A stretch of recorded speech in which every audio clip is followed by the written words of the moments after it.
While I do consider Splatterhouse 2 among the greatest games in the Genesis, and highly recommend both arcade and TurboGrafx versions of the original, I wouldn't call the Japanese exclusive Splatterhouse Wanpaku Graffiti a masterpiece. Released in 1989, after the arcade original, but before the console port brought greater attention to the series, it is a cutesy or chibi spin-off in the same vein as Mighty Final Fight. These types of spin-offs were actually quite common for the time in Japan. So yes, Splatterhouse, you will fight flying chainsaws, but cutesy, so those chainsaws will drop candy. It is a game very comfortable as a canon-ignoring spin-off, a game that happily trades polish for humorous cutscenes, memorable enemy designs, and bizarre moments. In typical Splatterhouse tradition, Wanpaku Graffiti is a successful triumph of style over substance. Though it remains the only major entry to never see release in the West, it must have done well enough in Japan because the developer, now Production Co., will be given the keys to the series 3 years later in 1992.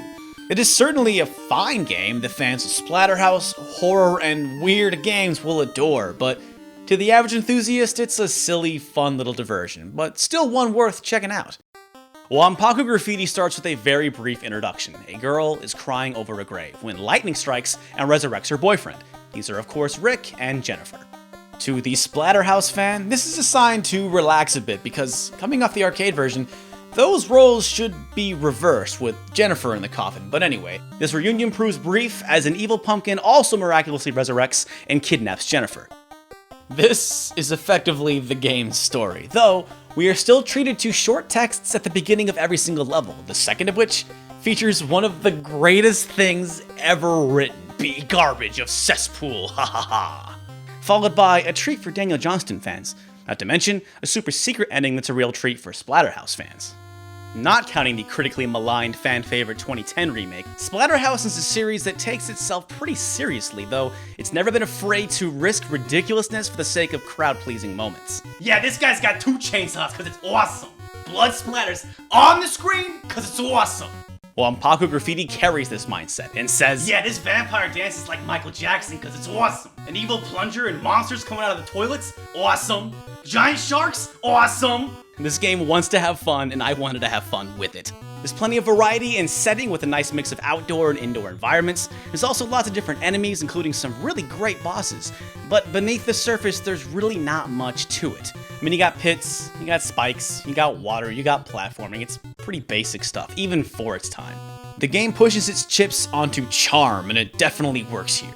Presentation is without question Wanpaku Graffiti's strongest suit, but that being said, the combat and platforming are definitely lacking, but the game still manages to have some pretty good ideas. In place of a requisite scoring system is instead an experience system, a super rare thing for the time. Killing enemies awards you 1 point, and reaching the kill limit awards you with an extra health boost, plus refills 1 point of health for your trouble. Clobbering monsters is already fun thanks to great creature design and satisfying death animations, but the experience system adds another great incentive to the action. Hit detection is all over the place, though often in your favor.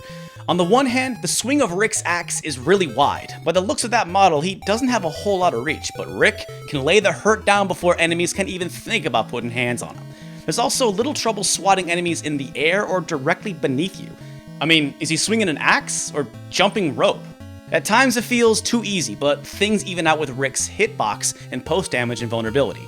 Your axe swing is brief. It's easy to strike too early or too late and suddenly find yourself being tossed around like a wet towel in a dryer.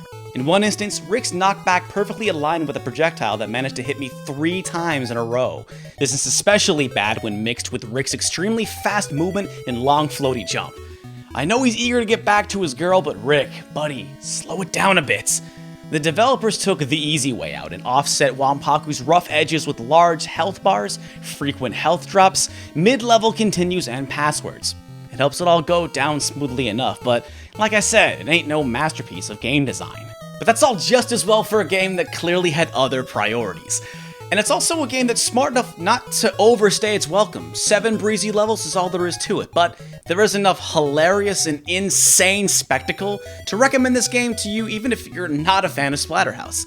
But the $35 to $45 asking price on eBay is maybe a bit steep. Unless of course you are a Splatterhouse fan, then you probably already own this game. But the eternal question, why wasn't Wanpaku Graffiti released in North America?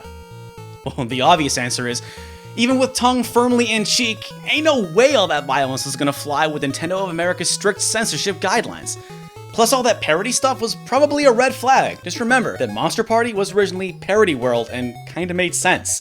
Also, this is not just a spin-off in a style that was seldom seen in its time outside of Japan, but a spin-off of a game with very little presence in North America. Though I guess they could have just changed the sprites, but I think it goes deeper than that.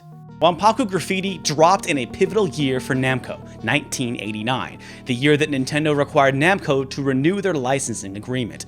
The hardware developer had already drawn the ire of many third-party companies due to perceived arrogant and monopolistic practices. However, Namco was one of Nintendo's first licensees and as such received special privileges like the permission to manufacture their own cartridges. When these provisions were denied by Nintendo upon the renewal, Namco publicly criticized the company and instead took their focus elsewhere, like on the Sega Genesis. It's possible that Wanpaku Graffiti was one such casualty of this fallout. Again, released in 1989, I'd wager that the Japanese should be thankful they got this game at all. This was also when Nintendo and Atari were embroiled in litigation over Atari's unlicensed Tengen games. At the time, this was how a handful of Namco games were making their way to the NES. If the graphic content was an issue, they could have just released it as an unlicensed game and circumvented Nintendo's censorship rules. Furthermore, Namco would partner with NEC and release the Splatterhouse arcade port on the TurboGrafx-16 the following year, which was not censored, though altered due to technical limitations and possible copyright issues. I wonder if there were ever plans to bring Wanpaku to the TurboGrafx-16. But anyway, this is just my roundabout way of saying I don't think the violent content was the sole reason for Wanpaku's Japanese exclusivity. And hey, before we go, how about a quick Japanese lesson? Wanpaku in Japanese means naughty or mischievous, though carries a childlike connotation, so there's a innocuous youthful exuberance implied. For example, Dennis the Menace was released as Wanpaku Dennis in Japan. Though the game offers no clear explanation for graffiti, it does have a good ring to it, but there actually isn't any graffiti in Wanpaku Graffiti, nor does it carry any other special meaning in Japanese. Splatterhouse Wanpaku Graffiti features very little actual Japanese writing, the big exception being that ending, but you get the gist with the visuals. A knowledge of the Japanese language is not required to enjoy this game, so feel free to import with ease. A fan translation does exist if you were so inclined. Now a physical cart? Again, they're pretty pricey, more than its closest contemporary Monster Party, especially if you want a complete copy. Now for Splatterhouse fans and horror fans, a physical cart is a must.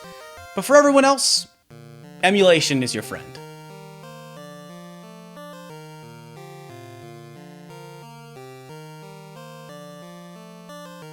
Hey, thanks for watching. Be sure to like, comment, subscribe, all of that stuff. Huge shout out to all my supporters on Patreon. If you'd like to support the show and see your name on this list and get other wacky stuff, check out the Patreon or continue just watching. That's also a great way to support. I got other videos. We got social media stuff. There's a live channel. We got new videos on the live channel every Monday. We do live every Thursday, so check that out. And see you again real soon. Thanks again for watching.